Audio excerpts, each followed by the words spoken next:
जो विपक्षी पार्टियां ये हताशा में जो बयान दे रही हैं, हम उनकी हताशा को और उनकी निराशा को जानते हैं। बात आपको बता दें कि जो हम प्रवासी मजदूरों को लाने का काम किया, जो हमारे भाई बिहार से बाहर काम करते थे, हमारी सरकार आदरणीय बिहार के मुख्यमंत्री श्री नीतीश कुमार जी ने स्किल के हिसाब से, उनको दक्षता के हिसाब से, जिस काम में कोई राज मिस्त्री है, कोई कारपेंटर है, बड़ी मिस्त्री हैं, कोई जिस तरह से उनके स्किल है, जिन दक्षता है, जिस डिपार्टमेंट में, जिस विभाग में, उस तरह से हम लोगों ने रोजगार दिलाने का, उपलब्ध कराने का काम हमने। रोक लगा देना, घर में बैठ के फेसबुक पर लिख देना, गाली देना, वो उनका संस्कार हो सकता है। हमारे कार्यकर्ताओं का, हमारे नेता का ये संस्कार नहीं है। नमस्कार, बुलेट न्यूज़ देख रहे हैं आप और मैं हूं राजकुमार पाठक। देखिए, बिहार विधानसभा की चुनावी सरगर्मी तेज हो गई है और हर पार्टी अपनी अपनी राजनीतिक पार्टियों को मजबूत करने में लग गए हैं। अभी हम रफ़ीगंज में हैं। रफ़ीगंज विधानसभा के सिटिंग विधायक अशोक सिंह जी हमारे साथ में हैं। आइए जानते हैं, कई मुद्दा है जो रफ़ीगंज से जुड़ा हुआ है, कई सवाल हैं जो जानने की कोशिश हम करेंगे। साथ ही जो जनता का सवाल है उनसे भी जानने की कोशिश करेंगे कि आखिरकार 10 साल से लगातार यहाँ पर हैं, जनता के लिए क्या कुछ किया गया है। अगर आपको बता दें तो अभी हाल ही में आज ही 3 सड़क का शिलान्यास इन्होंने किया है। तो सबसे पहले माननीय विधायक जी, स्वागत है आपका। धन्यवाद। सवाल ये होगा कि जो बिहार में अभी चुनावी सरगर्मी चल रहा है, तो विपक्ष का ये कहना है कि कोरोना के काल में चुनाव नहीं होना चाहिए, तो वहीं पर अगर अभी चुनाव होता है तो फिर आपकी चुनावी रणनीति क्या होने वाली है? देखिए, सबसे पहली बात तो ये है कि चुनाव कराना किसी दल के क्षेत्राधिकार की बात नहीं है। चुनाव इलेक्शन कमीशन कराती है और चुनाव जब भी इलेक्शन कमीशन कराएगी, हम लोग तैयार हैं। लेकिन जहाँ तक विपक्ष की बात है, तो विपक्ष के पास अब राजनीतिक ज़मीन बचा नहीं है। उनके पैर के नीचे से ज़मीन खिसक गई है। और चुनाव जब चुनाव आयोग कराएगी, हम लोग तैयार हैं, एनडीए तैयार है और 230 सीट से ज़्यादा इस बार बिहार में हम लोग सीट जीतेंगे। जनता दल, भाजपा और लोजपा का गठबंधन मजबूत है। और जो विपक्षी पार्टियां ये हताशा में जो बयान दे रही हैं, हम उनकी हताशा को और उनकी निराशा को जानते हैं। अब उनकी ज़मीन कहीं बची नहीं है। अब बोल करके मीडिया में बने रहना चाहते हैं। हम चाहते हैं कि आप जनता के बीच में आके देखिए और जनता किसके पक्ष में है। और कोरोना काल में जो हमारे आदरणीय नेता श्री नीतीश कुमार जी ने काम करने का जो काम किया है, उससे भी विपक्षी पार्टियां हताश हैं। आप देखिए कि 21 लाख से ज़्यादा हमारे बिहार के बाहर मजदूर रहते थे और रिकॉर्डेड हम लोग ऑन पेपर 21 लाख लोग को लाए और सुरक्षित लाए और उनको क्वारंटाइन करने का काम किया। उनके बैंक अकाउंट में 1,000 रुपया देने का काम किया। उनके परिवार के मुफ्त राशन देने का हमने काम किया और उनको सही सलामत 14 दिन क्वारंटीन सेंटर में रख करके और उनको सुरक्षित घर पहुंचाने का काम किया।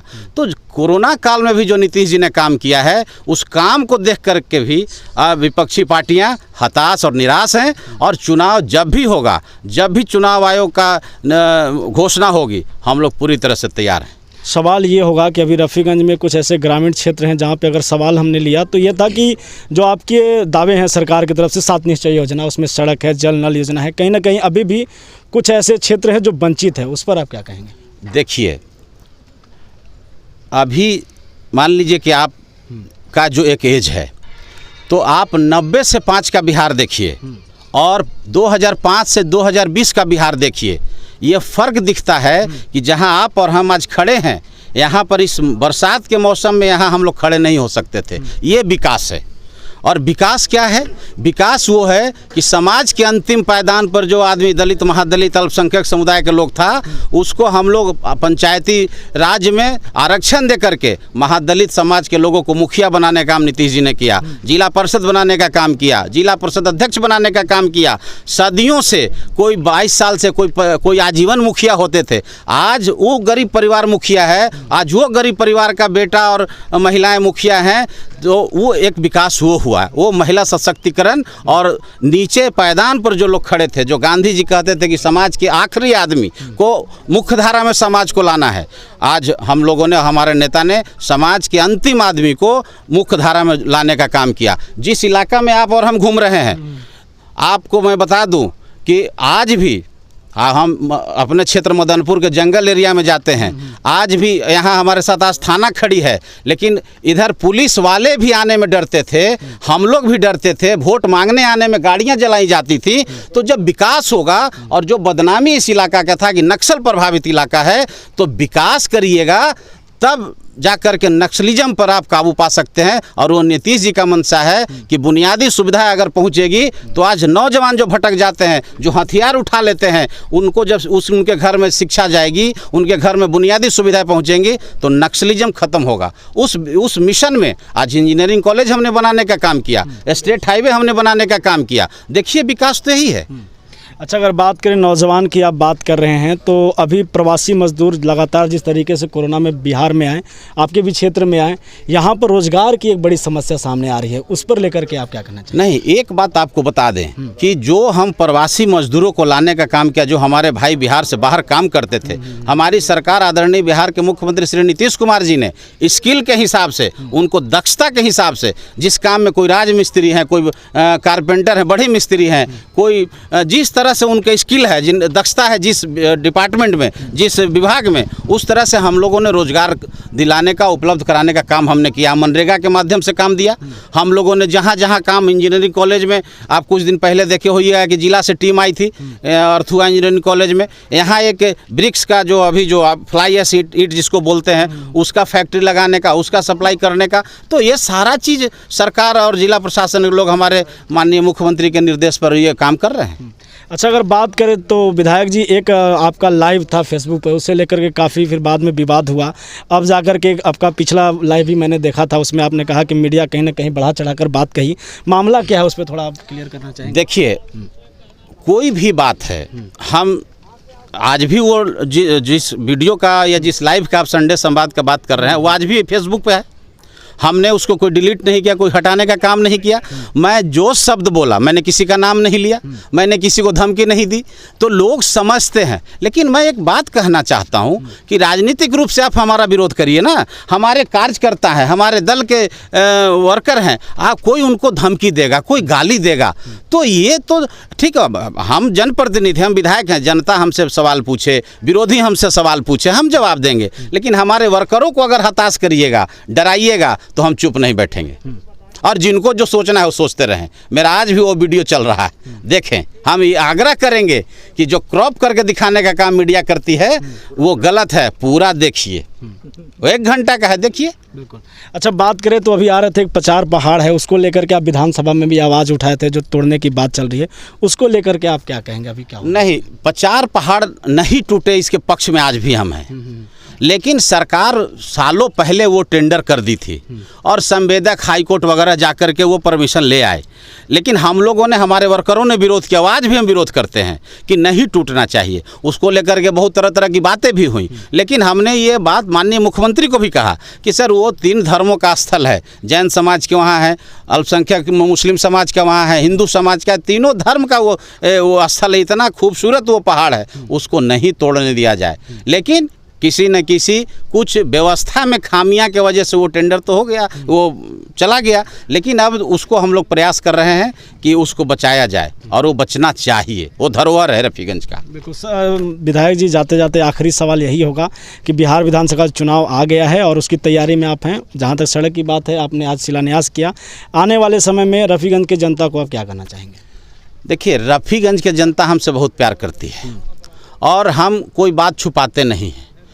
हम समझते हैं कि जो 2000 के पहले का जो बिहार था और जो वोट मांगने का तरीका था, हम समझते हैं कि वोट लेना सबसे आसान काम है। पहले आसान था, विकास नहीं होते थे, जनप्रतिनिधि नहीं आते थे।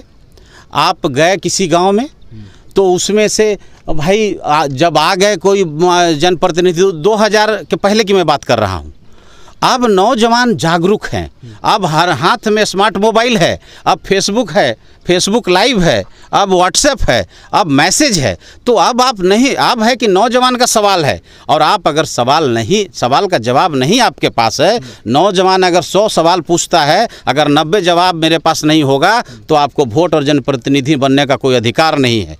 पहले क्या था कि पहले 5 साल पर 2 बार 3 बार जो कोई जनप्रतिनिधि आते थे और गांव में चले गए, बैठ गए, एक जगह और 2-4 गांव के लोग जुट गए और उसमें 1-2 आदमी बोले कि हाँ विधायक जी आ गेली, अब चुनाव आ गए, अब याद आ गेल। ये मगही में हम लोग का जो भाषा है मैं उसमें बता रहा हूँ। तो जो जनप्रतिनिधि जो उम्मीदवार होते थे वो चुपचाप सुनते रहते थे नज़र झुका करके, और जब सामने वाले वोटर और जनता बोल लेती थी तब 2000 के पहले वाले जो उम्मीदवार और विधायक जी होते थे वो कहते थे कि अब बोल लेला, आओ कुछ बोलेला हवा, हम माफ़ी मांगी थी। और तब जाने के बाद हम लोग का देखा हुआ, हम भी यहीं के वोटर हैं, यहीं के रहने वाले हैं, जाने के बाद जब चर्चा होती थी कि देखला विधायक जी के कितना बोली, कुछ न बोल थी, वोट इनके देवेला है। तो वोट लेना सबसे आसान काम है। जनता बोलते रहे, आप नज़र झुकाए रहिए और माफ़ी मांग लीजिए। कभी कभी हमने देखा है कि कहते थे लोग कि पगड़िए पैर पे रख दी थी, तो कौन ऐसा गैर संस्कारी जनता है कि पगड़ी को लात से उछाल देगा, कहेगा कि ना ऐसा मत करूं, वोट रहुए मिलत। तो वोट लेना कितना आसान था, लेकिन हम उस तरह का वोट नहीं लेना चाहते हैं, बरगला करके झूठ बोल करके, जब कि हम मेरा नज़र झुके, मैं आम नौजवानों से, आम वोटर से नज़र मिला के मैं बात करना चाहता हूं। और आपका जो सवाल है उसको हम जवाब दे करके आपसे वोट लेना चाहते हैं। और मेरा ये मिशन है, रफ़ीगंज को आदर्श क्षेत्र बनाना है, रफ़ीगंज में राजनीति का अपराधीकरण को रोकना है। कहे कि यहाँ तरह तरह के लोग आ जाते हैं, तो जब अच्छा जनप्रतिनिधि आप नहीं चुनिएगा, अच्छे लोग को आप नहीं चुनिएगा, चाहे मुखिया, जिला परिषद, विधायक, MP हो, आपका क्षेत्र विकास नहीं होगा, आपके क्षेत्र का संस्कार और संस्कृति खराब होगा। राजनीतिक संस्कार और संस्कृति को बचाने के लिए हमारी लड़ाई है। कोई अपराधी आ जाएगा, कोई ऐसे लोग आ जाएंगे जिस पर दर्जनों FIR है, दर्जनों केसेज हैं, उस तरह के। और आपको मिसाल है, रफ़ीगंज के जनता के हम बधाई देते हैं, उनका आभार व्यक्त करते हैं कि 15 में वैसे लोगों को मुंहतोड़ जवाब रफ़ीगंज के जनता ने देने का काम किया। मैं ये नहीं कहता हूँ कि अशोक सिंह को वोट करिए, मैं कहता हूँ अच्छा लोग को वोट करिए, अच्छे लोगों को जनप्रतिनिधि चुनिए, या मुखिया हो, या जिला परिषद हो, वार्ड सदस्य हो, MP हो, MLA हो। जब अच्छे लोग को आप चुनिएगा तो निश्चित रूप से आपका संस्कार और संस्कृति बचेगी और विकास होगा। इस पर काम करने की ज़रूरत है। और हम ये संकल्प से हिलने वाले नहीं हैं। हमसे बहुत लोग घबराते हैं राजनीतिक तौर पर, इसलिए घबराते हैं कि हम समाज के अंतिम पायदान पर दलित, पिछड़ा, अल्पसंख्यक, महादलित, अगड़ी जात, ऊंची जात, पिछड़ी जात, सब के बीच में हम जाते हैं। हम झोंपड़ी में भी पानी पीते हैं, हम महल में भी जाते हैं। इसलिए हमसे घबराते हैं कि अशोक के जो बाबूजी का पृष्ठभूमि है, अशोक का जो संस्कार है, इस खून में जो रगों में जो खून दौड़ रहा है, वो गरीबों का है, वो यहाँ के लोगों का विकास करने के लिए दौड़ रहा है। तो इससे घबराते हैं। 5 से जब हम चुनाव लड़ने आए, रफ़ीगंज की स्थिति क्या थी? हम कसमा नहीं आ पाते थे, हम रफ़ीगंज से शिवगंज नहीं जा पाते थे, 3 घंटा लगता था GT रोड पकड़ने में। आज आप देखिए स्टेट हाईवे हमने 2-2 बना दिया। तो काम के लिए तो हम कहते हैं कि हमसे जो लड़ने आएंगे मुख्य विपक्षी दल के उम्मीदवार, हमसे जितने लोग खड़े हैं, कोई तय कर ले, कासमा तय कर ले, रफ़ीगंज तय कर ले, मदनपुर तय कर ले, और सार्वजनिक रूप से एक मंच बना ले, और विकास के नाम पर कि रफ़ीगंज का 10 साल और पीछे का 40 साल रफ़ीगंज, मैं बहस करने के लिए तैयार हूं। मैं चैलेंज करता हूं, विकास पे कोई काम बहस कर ले, सार्वजनिक रूप से जनता के अदालत में आकर कोई बात कर ले। आरोप लगा देना, घर में बैठ के फेसबुक पर लिख देना, गाली देना, वो उनका संस्कार हो सकता है। हमारे कार्यकर्ताओं का, हमारे नेता का संस्कार नहीं है। हमको गाली भी कोई देता है, हम अपने कार्यकर्ता को कहते हैं कि गाली ही दिया तो कुछ तो दिया, लिया तो नहीं, कुछ तो दिया ही, गाली दिया तो दिया, तो उसको ग्रहण करना है, उसको गाली के रूप में नहीं, विकास के तौर पर अपने संस्कार से, अपने संस्कृति से उसको जवाब देना है। बहुत बहुत धन्यवाद आपका हमारे साथ जुड़ने के लिए। तो ये थे रफ़ीगंज के सिटिंग विधायक जो 2 बार से विधायक हैं और बड़े ही बेबाक तरीके से अपने बात को रखे, किस तरीके से विकास और ख़ास करके जो 7 निश्चय योजना है और लोगों की बात जो रफ़ीगंज की जनता इन्हें पसंद कर रही है और जो चाहती है उसे पूरा भी किया जा रहा है। अगर स्वास्थ्य की बात करें और सड़क की बात करें तो उसमें हमेशा आगे रहे हैं। तो ये थे हमारे साथ रफ़ीगंज के विधायक अशोक कुमार सिंह जी। बने रहिए हमारे साथ, देखते रहिए बुलेट न्यूज़। बहुत बहुत धन्यवाद।